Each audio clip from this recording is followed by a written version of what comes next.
Hello guys, आज आप इस वीडियो में बहुत याद आता है यह कविता का क्विक एक्सप्लेनेशन देखोगे। बहुत याद आता है यह कविता ज्योति व्यास जी ने लिखी है। यह कविता कवित्री के गांव पर आधारित है। वे कहती है कि मॉडर्नाइजेशन के कारण उनका गांव बहुत बदल गया है, वो पहले जैसे नहीं रहा। लेखिका कहते हैं कि उनके गांव की नदियाँ, इमारतें, मंदिर, मस्जिद, पनघट आदि सब में बहुत बदलाव आ गया है, वो पहले जैसे नहीं रहा। उनके गांव में क्या क्या परिवर्तित हो चुका है, हमें वो सब इस कविता के माध्यम से बताती है।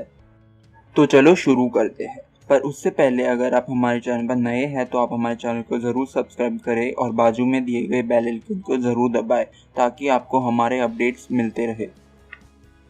बहुत याद आता है मेरा छोटा सा गाँव, आईने सी बहती नदी और पीपल की छाव, दरख्त से बंधी थिरकती छोटी सी नाव, महावर लगे चढ़ते उतरते वे पाव, बहुत याद आता है। इस भाग में कवित्री अपने गांव को याद करते हुए कहती है कि उनके गांव की नदियां आईने के समान होती, मतलब उन नदियों का पानी एकदम स्वच्छ और निर्मल होता। यहाँ वे एक शहर को और गांव को कंपेयर करते हुए कहती है कि शहर का पानी बहुत प्रदूषित होता है और गांव का पानी बहुत स्वच्छ होता है। बाद में वे कहती है कि उनके गांव में एक पीपल का झाड़ था जिसकी छाया बहुत घनी थी। उस पीपल के ब्रांच से बंधी एक छोटी सी नाव नदी में ठिरकती और हिलती रहती थी। पैरों पर लाल महावर लगाए गांव की लड़कियां उस नाव पर चढ़ती उतरती थी। इस भाग द्वारा लेखिका बताती है कि उनका गांव का एनवायरनमेंट बहुत साफ था और वहाँ लोग हंसी खुशी से रहते थे। नटखट बछड़ा रंभाती थी गैया, रसोई बनाती यशोदा सी मैया, चोटी पकड़ खींचता चिढ़ाता था भैया, छेड़ते जब चाचा चाची बोले हट जाओ, बहुत याद आता है। यह कवित्री कहना चाहती है कि उनके गांव में सभी पशु पक्षी को बहुत अच्छी तरह रखा जाता है, ना कि शहर की तरह काटा और खाया जाता है।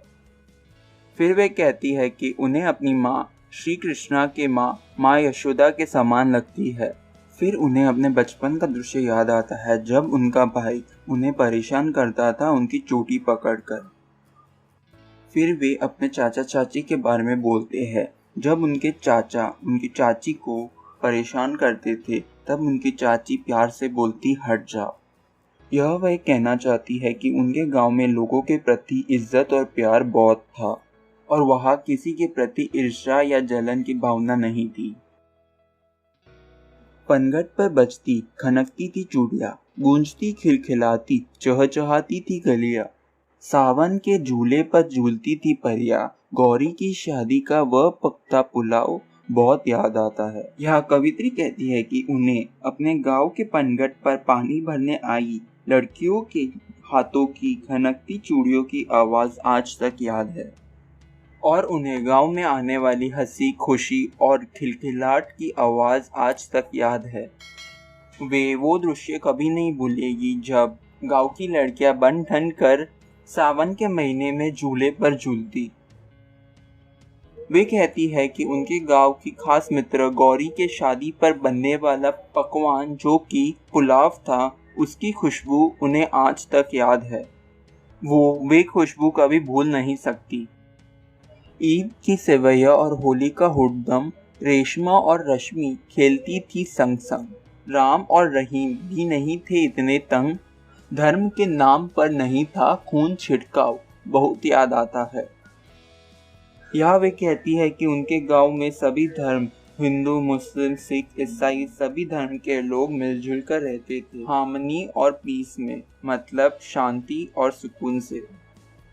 वे कहती है कि उनके गांव में ईद की सेवैया और होली का धमाल सभी धर्म के लोग मिलजुल कर मनाते थे और जबकि बड़े शहर में कोई भी मिलजुल कर त्योहार नहीं मनाता। वे कहती है कि उनके गांव में धर्म के नाम पर कभी भेदभाव नहीं होता, उल्टा हिंदू रश्मि और मुस्लिम रेशमा की दोस्ती चर्चा पूरे गांव में होती। वे कहती है कि राम और रहीम को मानने वाले लोगों में कभी भेदभाव या झगड़ा नहीं हुआ, बल्कि वे एक दूसरे के धर्म का सम्मान और आदर करते। सीमेंट और कंक्रीट में मेरा गांव कहीं खो गया, बुलडोजर की खड़खड़ाहट में चीर निद्रा में सो गया। मन की क्योरियों में यादों में बो गया, आंखों से हो ओझल दे गया एक हरा गांव, बहुत याद आता है। लेखिका कहती है कि उनका गांव अब गांव नहीं रहा, वो शहर में बदल गया है और उनका गांव सीमेंट और कंक्रीट में छुप गया है और वहाँ पे 2400 घंटे बुलडोजर की आवाज़ आती रहती है।